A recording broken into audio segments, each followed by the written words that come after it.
Servus dragilor, mă bucur să ne reîntâlnim și bine ați venit celor noi.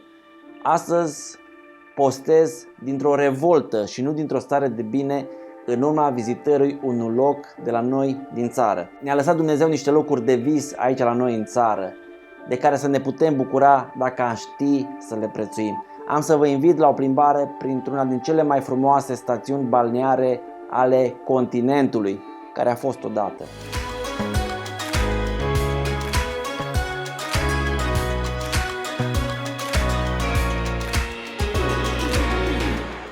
Pentru cei care nu mă cunoaște, sunt Mihai și îmi place să împărtășesc cu voi din excursiile și din călătorile mele.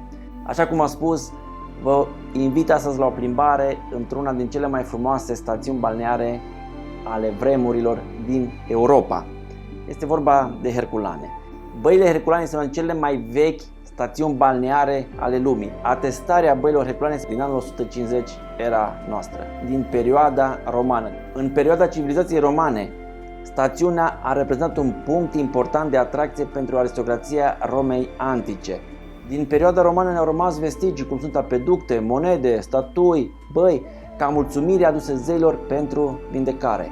După 1718 începe istoria modernă a băilor Herculane din timpul perioadei Imperiului Austriac. Clădirile construite în acea perioadă poartă amprenta de barocul austriac. În 1736 stațiunea este vizitată în acea perioadă de împărați și de împărătese. Împăratul Iosif al II-lea, Francisca I, Carolina, împăratul Franz Iosif și împărăteasa Elisabeta. În anul 1852, împăratul Austriei consideră băile Herculane cea mai frumoasă stațiune balneară de pe continentul european. Existența neîntreruptă de 2 milenii a stațiunii Herculane se datorează puterii miraculoase a apelor fierbinți care izvorăsc de acolo. Plus, este zona în care este construită această stațiune, pe Valea Cernei, acolo între munți, o frumusețe deosebită.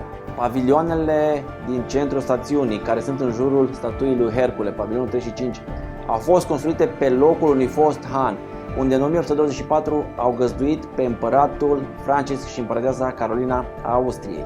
Deci locul ăsta este plin de istorie, locul ăsta este plin de calități și zonă deosebită, care au adus oameni și care au adus anumite oficialități de-a lungul istoriei aici.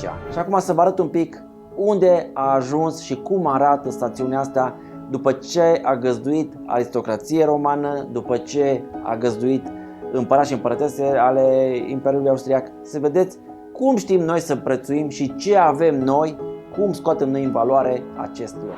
Am ajuns în centru stațiunii Herculane. Uite cum arată clădirea asta.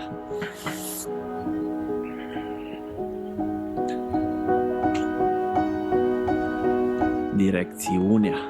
Asta e clădirea din centrul stațiunii. Și alea e frumoasă, toamna e colorată. Dar uite, ne uităm peste drum. Alte clădiri.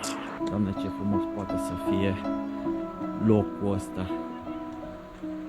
Și cum poate să arate ruinele astea.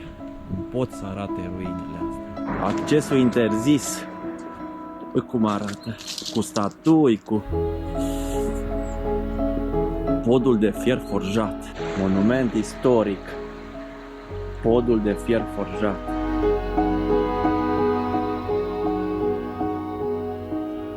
Altă clădire. Uite ce frumos e la balcon făcut din fier forjat. Și înăuntru clădirea.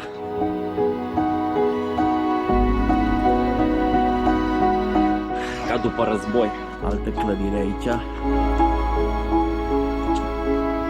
S-au gândit să o îmbrace cu niște pânze. Săracul Eminescu, aici în plin centru, se uită la clădirea asta. Vizitați băile Apollo. Ia uitați cum arată băile Apollo.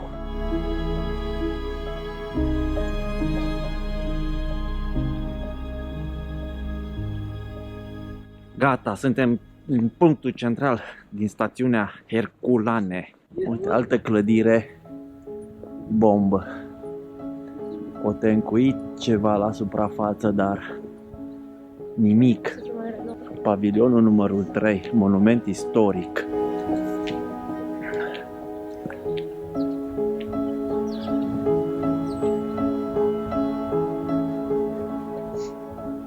Toate clădirile, 1811. Păcat că nu vedeți ce-i după pânză. Altă clădire. După 30 de ani de la Revoluție, cum poate să arate? Atracția din punctul 0 a stațiunii. Măcar ăsta au rezistat vremurilor.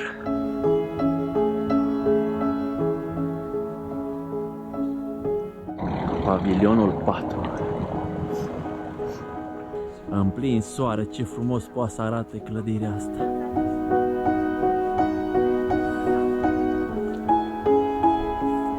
De cum arată clădirile înăuntru.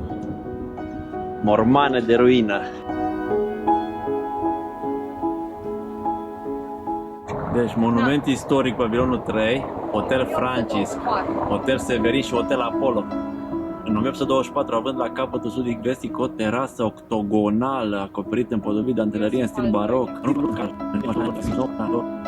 A apreciat stațiunea Hercules Bad, de cele mai frumoase de pe continent. Francis se învârte în pământ când vede ce au ajuns cele mai frumoase locuri. Uite cum au ajuns toate astea de aici.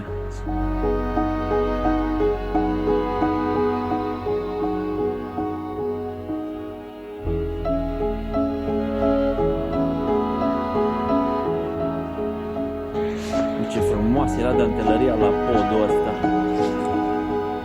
Ce frumos e poziționată aici toată stațiunea asta. În plus, față de ce v-am arătat aici în stațiunea Băile Herculane, în sus, pe râul Cerna, există o zonă cu cele 7 izvoare, ape termale care izvorăsc din pământ. Reabilitat în 2012, temperatura 58 de grade. N-am mai fost de foarte multă vreme, eram tineri, studenți și acolo mergeam cumva la Cădițe, apă sulfuroasă între niște pietre și ne simțeam bine. Și am vrut să văd cum a evoluat locul. Nu mi-am pus în cap să supăr pe nimeni, nu mi-am pus în cap să acuz pe nimeni, dar vreau să vă arăt unde duce dezinteresul și miserupismul. Locuri deosebite, cu proprietăți nemaipomenite și balnearice și ce-o fi pe acolo. Cum poate să arate de parcă merg într-un ghetou și mă ascund undeva să mă bag sub un pod pe niște conducte ca să pot să beneficiez de anumite lucruri, ca să mă pot relaxa un pic acolo. Cum arată intrarea la alte izvoare aici, uite. Vii pe aici, pe sub conductă, mergi, uite, deja apar hainele pe pereți aici la oameni. Uite, deja lumea iasă de la aici. Și aici sunt alte izvoare sub pod.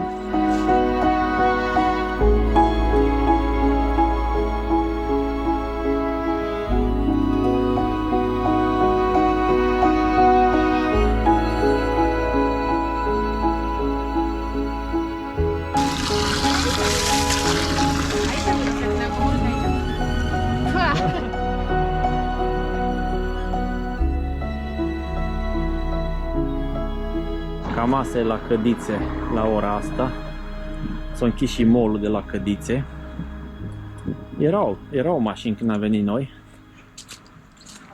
Au făcut oamenii pe aici și masaj la gelu.